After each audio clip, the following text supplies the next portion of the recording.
Hi,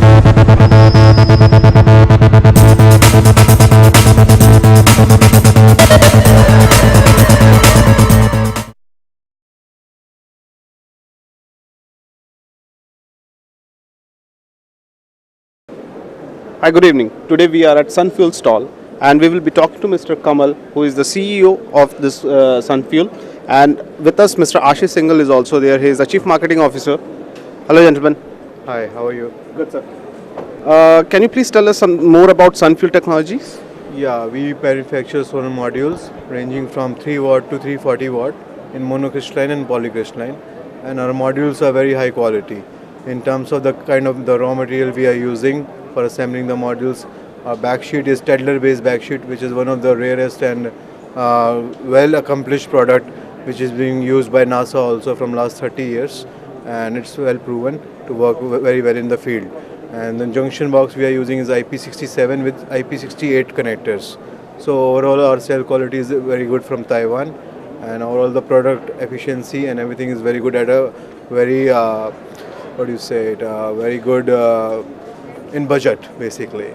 So, what kind of capacity we have right now? Currently we have 25 megawatts capacity and we are increasing it to 75 megawatts by January. 75 including both mono and poly? Mostly we are doing poly because it's very well suited for the Indian environment and it's cost efficient. But when we are exporting to Nigeria or other markets such as USA, and then we are using mono for that particular market. What is the current efficiency in your poly modules? Our poly modules are 16.23% efficiency. It's actually 17%, but to be on the safer side and to give extra benefit to customer, we have kept it at 16.23%. as we have an IEC certificate for that particular wattage only. Ashish, a specific question to you. How do you reach the end installer for your modules? What are the plans for that? How do you reach them, educate them so that they use your modules, which is in higher efficiency and good technology? Right. Actually, nowadays customers are more aware about the solar modules, and they just need to see like how many units you procure and consume.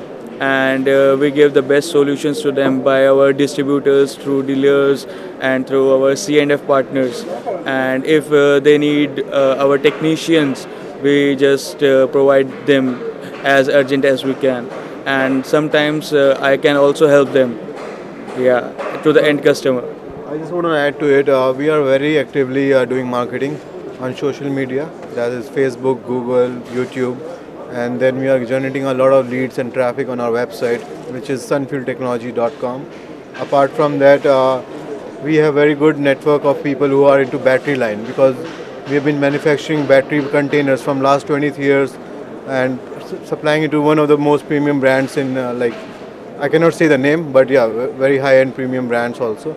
So that is one of our market, which is retail market, and our EPC players are like we are very well connected in terms of power energy sector. So with our connections, we are selling to EPC players. Yeah. So, what is the total installed capacity of your modules in India right now? In off-grid, I think it's around 10 megawatts, and in on-grid, it's around 17 to 18 megawatt. And it's just been 1.5 years that we started our production. Before that, we were doing a lot of tradings and selling on other online portals and everything. So this one, you said 75 megawatts is the current installed. Our current manufacturing is 25 megawatts, and we are expanding it to 75 by January. So, Kamal, can you please tell me what are the components that you are using in your modules? Why is it different from other module manufacturers? We are using mostly our junction. First, I'll start like in sequence. Our solar cells, our A-grade solar cells, which are imported from Taiwan.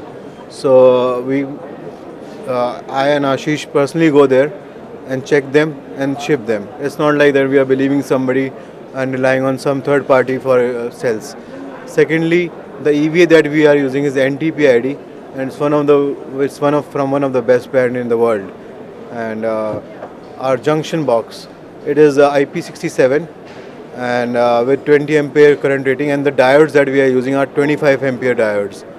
You might find 20 ampere diode in very good modules, but we have given extra 5 ampere just to make sure that the safety is safety is one of our concerns. So yeah, then our junction box wires are coming from side, which will give a lower length to the DC wire, which will lead to less attenuation of the current detonation. So our connectors are IP67 with 68 actually, with a 0.025 ohm resistance or lower, which is way too low than industry standard. So overall, when the panels are connected in series, the overall resistance is so low that the output is very, very beautiful. Like if you come to our office, I'll show you the results. Like we are generating more than 5.5 units per kilowatt every day. So yeah, and then we are using Tedler-based backsheet, which is proven to work in space satellites. So that kind of backsheet is being used, but it's expensive. It's like 3 times of the normal backsheet that is being used by other. But we are focusing on quality. So finally, how do you see the market coming? I mean, last 2 years we have seen a lot of policy changes happening. So how is the market for you currently? Market is doing very good for us. Recently, only threat was Chinese modules, and people have started realizing that Chinese module is not that good quality. You get what you pay for. If you are paying 35 rupees a watt, you might get a good module. But if you are paying 27, 24, you will not. Additionally, Indian government is helping us a lot in terms of they have just introduced a 7.5% duty on import of solar panels. So that is adding, that is creating more demand for us. And in government projects, there is always an indigenous module requirement. So that is being also done by government. So yeah. Finally, do you think 100 megawatts, 100 gigawatts is achievable target? If we stop importing, only then we can do it, and only then there will be more and more capacity addition to the Indian manufacturers. And recently, Mr. Modi, under Jan Dhan Yojana, introduced 22 billion of capital for manufacturers. So these kind of initiatives would be required, and I think it's achievable. I'm a very optimistic person. So yeah. Thank you so much. I have to add one point on it. We don't have to just clear the capacity level. Like by 2020, we have to add this much amount of gigawatts. But we have to focus on the quality-based products. Like we have to give the warranty of 25 years, not just 4 or 5 years. Like I have heard about the 30 megawatt plant. Its degradation level is 15% in 1 year. Like what can I say? 15% in 1 year. Like the module will be fail in 4 years only. How can we give it the warranty of 25 years? And government is doing nothing for this. Like I've heard about their TUV certifications. They are applied and people are using their modules right now also. But we have to stop it. Yeah. Yeah, we just need to put a good anti-dumping policy on the Chinese module. That should be the way out. Like America has done it, Europe has done it. So why to let a bad material in our power grid system? Why to import junk basically and waste resources? So yeah, that's all.